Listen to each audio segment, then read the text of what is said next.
Hello, and welcome to another episode of Architecture for Kids podcast. I'm your host, António Capelão. I'm a trained architect, an architectural educator, and founding director of award-winning Architecture for Kids CIC. In this podcast, I'm going to talk to practitioners and creatives that share the same passion as I do, to inspire and to engage children and young people to shape their built environment and the creative industries. The podcast is brought to you in collaboration with the Built Environment Trust, the Thornton Education Trust, and the Welsh School of Architecture, Cardiff University. My guest today is Charlotte Keime. Charlotte is an integral part of the Senior Architects team, and since joining Jestico+Whiles in 2018, has been actively trying to marry her passion about the impact the built environment has on society with her day-to-day work. Her approach to architecture focuses on people and their places, and alongside her project work, she dedicates her time leading Jestico+Whiles community engagement. Community engagement and outreach are central to Jestico+Whiles architects' ethos.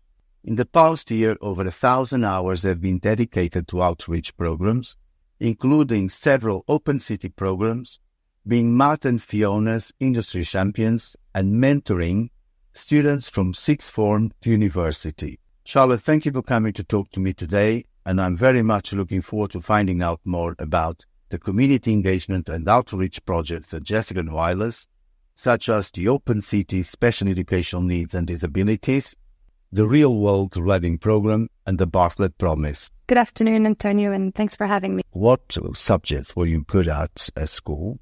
What were your favorites, if they were different? That's an interesting one. I was particularly good at sciences, I guess, math in particular, but I had a specific interest in history. Was good at it, but yeah. I liked history. I've always been interested in looking at the places and the context that those places grew from, understanding all the history behind places and the impact that has on the way that people live their lives. It's always been something that's fascinated me. And how did that inform your career choices? Yeah, I don't think it had a specific influence. I think I was more kind of, when it came to choosing a topic or something to study and to work for the future, I kind of thought, what is it about these things that I like currently at school or in my life, and what are the communal common threads in them, and then the sort of jobs that can lead towards. So with history, like I said, I liked understanding the context of places, buildings, or how people live around, so that kind of linked to the built environment. And then I also realized I quite liked working with people, being part of a team, developing working on a project. So with sciences, I mentioned I like physics, I like all of these things, which might not seem really relevant to architecture, I guess, but I liked you work on a project and you kind of see how that develops, and then you get an end result. And then when you work on a building, you are as part of a team and you kind of build that project up. When you decided that architecture was what you were going to pursue? 16 or 17. So in my school, we had to do, I guess a lot of schools do this as well, but we had to do work experiences for a couple of weeks. So I was originally quite interested in education as well. So I went a couple of weeks in a school and realized that although education really passionated me, it wasn't something that I wanted to pursue as a job. And then I had I knew a few people that did study architecture or work as an architect or in the built environment. And I just really liked listening to how they described their day-to-day. It wasn't, they were going on site, they were talking to different people, they were working in a team both internally, but also loads of different consultants and clients. And it's not, I liked this. So then, I guess around 16, 17, then spoke to my teachers about it. They supported me with the application process, and then university onwards. Did you tell us a bit about your trajectory until where you are now with your careers? Yeah, so university, it was like I expected in a way, but also there were some differences. Like you were a lot, at least in the universities I went to, we were a lot left to ourselves a lot more than I was used to, especially in I went to a French school, so we are very it's a very rigid educational system when you're at school. So being to university, we were a lot more freedom. But yeah, so a couple of years of university for part one, then part two, did different universities for both because I wanted the different approach. In my part two, I went to Sheffield specifically because of the social agenda that they focused on. And they offered the opportunity to work on life projects for both years of your master's. So you got to choose kind of the community. Again, you were part of a group and you worked as part of a community. And you had a real project for, I think it was 8 weeks that you worked and developed alongside this community. So the one that I worked for that I really, really liked was working with communities on the outskirts of Sheffield, mainly an immigrant community that had their community centre lost funding, so they needed some work to be done to that, both to restore the facilities.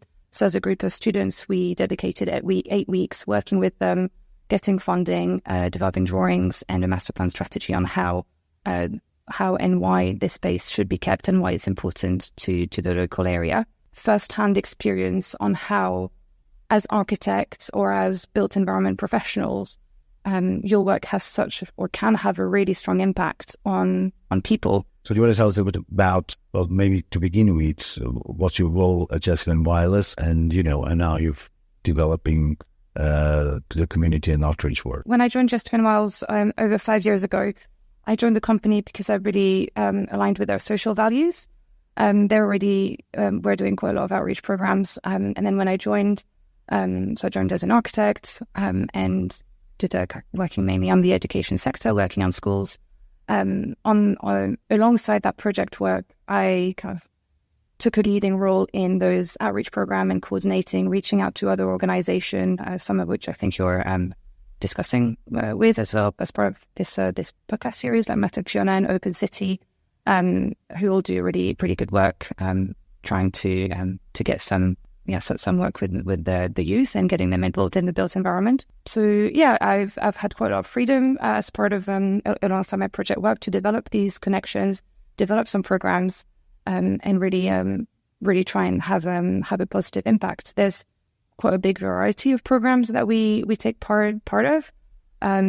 There's a couple that you mentioned at the beginning. I guess the common theme along that is trying to diversify the construction industry. So the SCND program, the Berlitz Promise, and the Real World Learning program. They're the three kind of programs that focus on that aspect of diversifying the construction industry. So they're really interesting. Which projects are you working at the moment? So the Open City SCND program, we've done it for 3 years now. The first one was in 2019, maybe 4 years now. Yeah, so 2019, 2020, then there was obviously a couple of years break and we've started doing it again.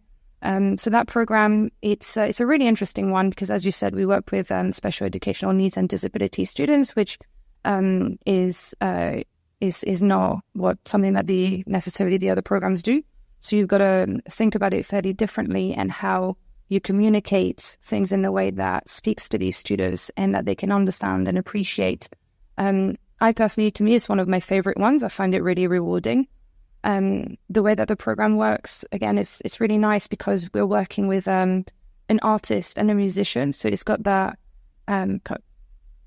side of things of exploring it through other senses that we don't necessarily do all the time. And that's really, really important when working with students with special educational needs and disabilities. So working with that musician and those artists was it added another dimension to the program, which was really, really rewarding. And then we did a series of 5 workshops and an additional session, which was usually a building visit. So we tend to go to the design museum, for instance. And those workshops, there's always there's a theme that just keeps a common thread throughout those workshops. So we've done Build a Home, for instance. That was one of our first one. So we, through exploring textures and colors and reflections, so really playing with the senses, we look at what makes a home, what makes you feel comfortable, and start exploring architecture in that way, which is, a really interesting and I'd say quite unusual way of approaching it, which I really like. It's got its challenges, but I find it really rewarding, that specific one. Where the idea came from to set up this project? Is it always a musician or is it a different type of art? The idea for this program was it came to us through Open City. So we'd been doing a lot of workshops with Open City that we take part of the Accelerate programs, the architecture and school programs. So we already had quite a good relationship with them. And at the time, back in 2018, 2019, the contact that we were talking to was trying to set up this special educational needs and disabilities architecture and school program. And she was, for it to happen, she obviously needed funding. So to get that funding agreed, she needed to have architects and professionals like ourselves agreeing to dedicate the time and take part of the sessions to get that program running. And luckily, it all happened. So they got funding for a couple of years, and it's now 2023. So 4 years later, still running. And there's, as far as I know, it's going to keep going, which I hope it does, because it's a really good one. With how many children do you work in this program? This program, it's about around 10 students. It's smaller than the other architecture and school programs that we take part in. The other ones would be more kind of an entire class, so closer to 20, 30 students. In the SEND architecture and school program, it's reduced because you need a bit more dedicated attention to the students. So it's usually we've got 2 volunteers at our end, a member of Open City, an artist, and a musician, alongside around 10 students. And they are all London-based? The ones we've taken part of are in London. Do you have other kind of arts as well to participate in the program? Yeah, so we always have two other professionals with us. There's always a musician and always a kind of visual artist, I guess, that does lots of painting and drawings. But then these, from one year to the other, the specific of which musician and which visual artist, it will vary. So the team itself is not always going to be the same, although we have worked with the same musician a couple of years.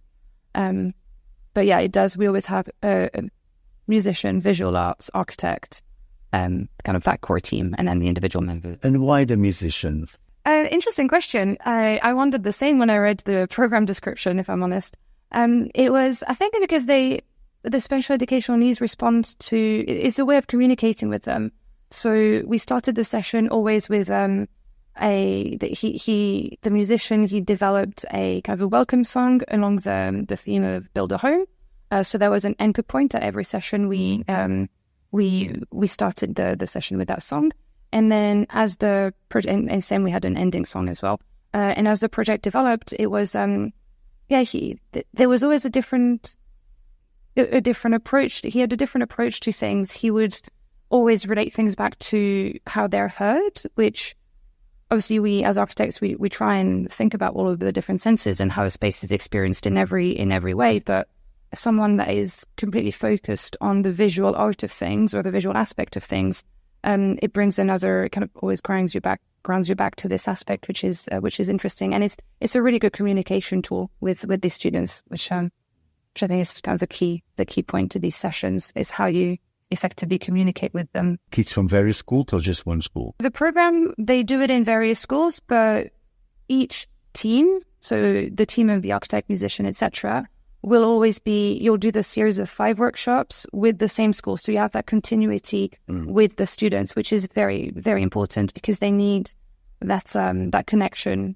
We even throughout the series of the 5-6 weeks that we work with them, we notice a difference on how comfortable the students will be from week 1 to week 6. There's already quite a big difference. So I think for the program to be successful, you do need it to be in the same school and try and create those links with the students. What is the receptiveness to the project, and as well as what do you think it's the impact that it has on them? I think they generally seem to receive it quite well. So I'd say we've got to be really careful that it's not they don't perceive it as something that's quite overwhelming, because it's quite a specific kind of visual arts, creativity, architecture. It could be seen as a little bit niche. It's not necessarily something that is, I think, in the curriculum as much as it could be. So you need to approach it in a way that's not really seen as too overwhelming. But they respond to it really well generally. They that you can see the smile on their faces when you show them, I don't know, how the light will reflect on a specific kind of material. We always bring a foil, or the light comes through some translucent materials. We bring loads of material with us, and when you play with those materials, or have the children touch them and experiment with them, well, first that they use it in a way that you never thought to use it, which is great to see, and then they just seem really. They seem to have a lot of joy, and sometimes they'll realize something, and you can see the pride in their face, and it's just, I think it's really well received. We could talk a little bit now about the Real World Learning Program. So tell us a little bit, what is that about? Yeah, so that's another quite exciting one. It's a new one for us. It's the first year that we're taking part in this project, in this program.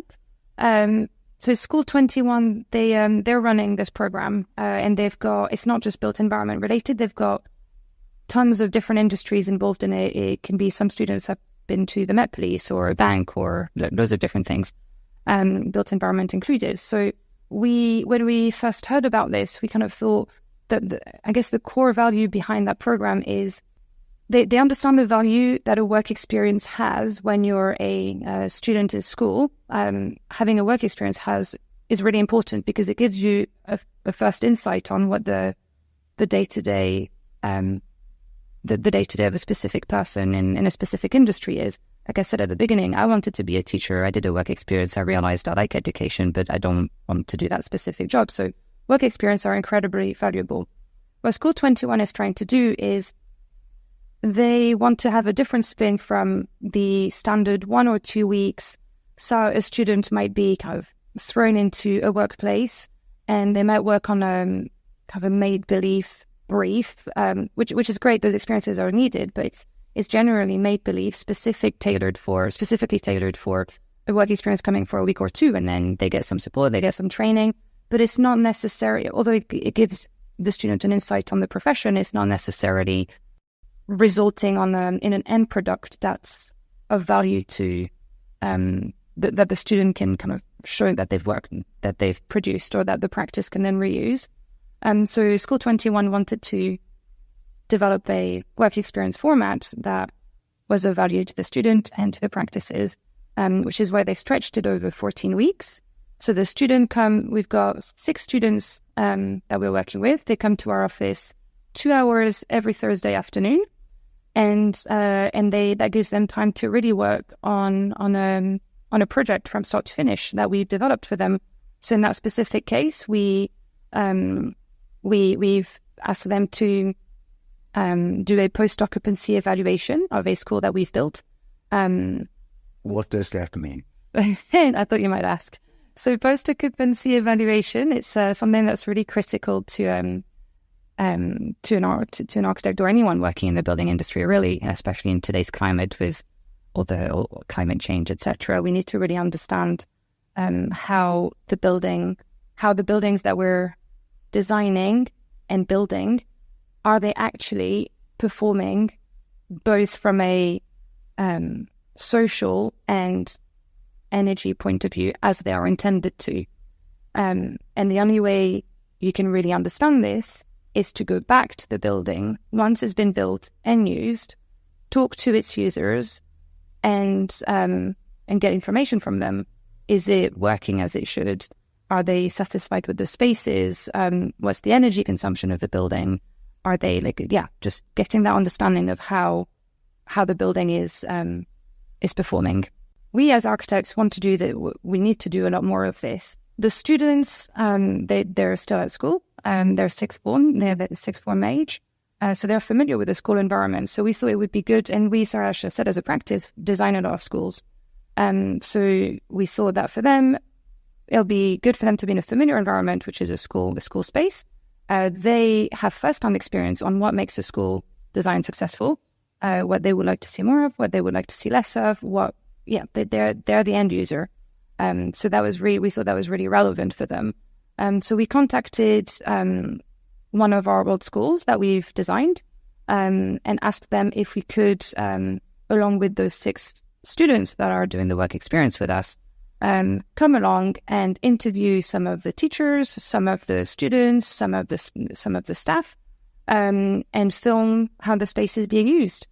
Gathering that data that would then create that post-occupancy evaluation, and then the students would be back in our office, and we'd kind of edit the footage with them, and at the end at the end of the 14 weeks they'll have a film they'll have a film to show for it. And as a precursor to this, obviously we're not just throwing the students into here, do a post-occupancy evaluation of our building. We've introduced them to school design, what makes it successful, also take ideas from them, because like I said, they're the key users of it. We kind of had a one-on-one session with one of our directors on, just all the criteria that we try and do for school design. The project architect of that specific school that they were evaluating went on site with them at one of the early sessions and did a site visit of what the design intent was, so that when the students come to actually evaluating it, they've got all of that information and knowledge of what the design was intended to be, so they can ask the right question and then form an opinion as to what could have been made better, what was successful, what worked well. And then for us as a practice, then we've got some data on how we can improve future school designs, which is really important information. And I think what is interesting as well about that project is the medium that you chose to kind of work with, which is the video. Creates that incentive. At the same time, they're going to learn also another new skill, because even if architecture doesn't become it, they could become videographers, so it's an interesting kind of combination of multidisciplinary kind of approach. Yeah, no, completely. And I think one of the key things, like I touched on when we spoke about the SEND architecture in school program, is whenever you work with young kids, you need to really find the best way to communicate with them so that they stay engaged. So with the SEND program, it was one way. With the School 21 Real World Learning program, that was another way, because one, they're older, and they've got different interests. And I think in today's climate, phones and filming and recording the visual arts has placed such a big importance. It has such a big role, and it's something that they really connect with. So that was one way to engage with them. And then, like you say, it might not mean that they end up being architects, but they have seen how architecture, but I think it gave them a good kind of overview of loads of different aspects of architecture. It gave them a overview of the school design, on how filming can be used as a tool in architecture to communicate some ideas. It gave them an understanding of what post-occupancy evaluation is, which is important just generally. Editing skills is something that they'll learn as well. How to interview someone effectively in one of the sessions before the students go to the school and do the interview, the kind of the final interview. We did some tests with them of kind of what sort of questions would be useful to ask. How do you want to ask them? The sort of posture, etc. So our office is near the Barbican. So two of my colleagues went with the 6 students in the Barbican, and they kind of stopped people in the space and started asking them questions. And that was great, actually, because funny enough, one of the person they stopped to interview was a reporter at the BBC. So had great knowledge onto all of the filming and was able to give them loads of tips. And they were really interested in that whole session. And they came back with loads of ideas on how they can tweak the questions for the future, for their own interview sessions later on.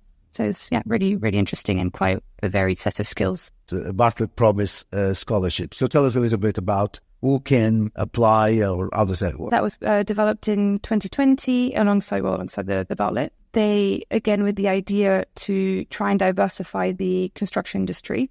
So we at Jestico+Whiles are funding one person's entire bachelor's degree.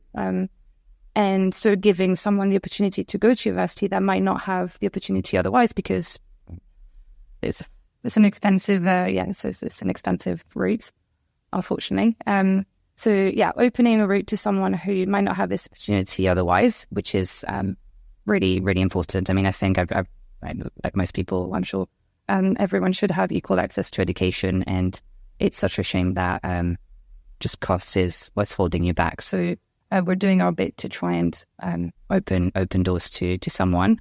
But in addition to this, we're also offering, we're not just doing financial help. The person that we're mentoring will have access to our office throughout the entire degree, mentoring our facilities. They can come and work in our studio. So they not only get access to the education, but they also get the insight of what actually the role of an architect is, which sometimes you can study a subject, and when you come to, you finish your studies, you get your degree, and you get your first job, and you realize that actually it's not at all like what you expected or what you'd been told at university, and it can be quite of a shock for some people. So having this introduction to what actually the day-to-day role of what you're studying is invaluable. So I think that's a really, really important program, and they've got a designated mentor that they can talk to in the office. So they're not just kind of thrown into this big space of, we're quite large-scale office. It's about 75 of us, so it could be quite intimidating for someone to just walk in there. So they've got this point of contact. They can use the printing facilities. We've got model making shops. They use the laser cutting facilities. So there's kind of two sides of it. There's the financial help to open the doors to the person, but then there's the ongoing support throughout their education, which is You ask interior designers. Do you do the same for interior design? We do offer work experiences. So the Bartlett Promise it's a specific scholarship that we're talking about because it's kind of it's a big one. We're offering mentoring and funding for an entire degree. But then we have both in the architecture and interiors studios. We constantly have work experience students that come both from people that we know of or that we went to university with or friends of, etc. Or it can be speculative. We sometimes get a message from someone saying, "Hi, I'm looking to apply at university in architecture. I'm not quite sure if it's really something I want to do. Could I come for a week in your studio?" And if we have the availability, well, by that I mean if we don't currently have another work experience, then we will open our doors and then support them. Is there a question I should have asked you that I haven't asked you? And what is that question? We as individuals taking part in these programs take from it. I can only speak for myself or the feedback that I get from the people, that my colleagues that take part, but just generally is just incredibly rewarding. I know that for me, just seeing that light in the students' eyes when they realize what they've done, or when they work something out, that's great. Or we spoke about the SCND program, architecture in school, but we also do it in kind of mainstream schools. And I don't know, I remember it's such a silly example, but because they were quite young, you can't go through the basics of what is like how do you get light into a building? What is what is an architect? Well, like or transparency, openings, all of these things. And there was this 7-year-old that just raised his hand and started talking to me about blueprints. And I'm like, how do you know about blueprints? I don't like you're too little. But he was so passionate about it because his dad was redoing their house, and he'd kind of seen the plans laying on the table, and he started being interested in it. And I guess that you don't realize how they're sponges. These young people, they're absolute sponges. So everything that they see, whether you're aware of it or not, they will absorb it and retain it, and it's got such an impact. Whatever we do around them has such a big impact. So I find that particularly rewarding, being part of that journey and having it. Thanks for having me, Antonio. Thank you very much to my guest today, to all the listeners, and please subscribe to Architecture for Kids podcast and leave your rating and a review. Recommend us to your friends and family, and to find out more about it, visit our websites antoniocaplan-portfolio.co.uk, buildingcentre.co.uk, thorntoneducationtrust.org, cardiff.ac.uk, and follow us on Instagram, Arch for Kids CIC, Twitter, @Kaplan, LinkedIn, @Kaplan, CAPELAO. And please join me again next week for another episode of Architecture for Kids podcast, brought to you in collaboration with the Built Environment Trust, the Thornton Education Trust, and the Welsh School of Architecture, Cardiff University.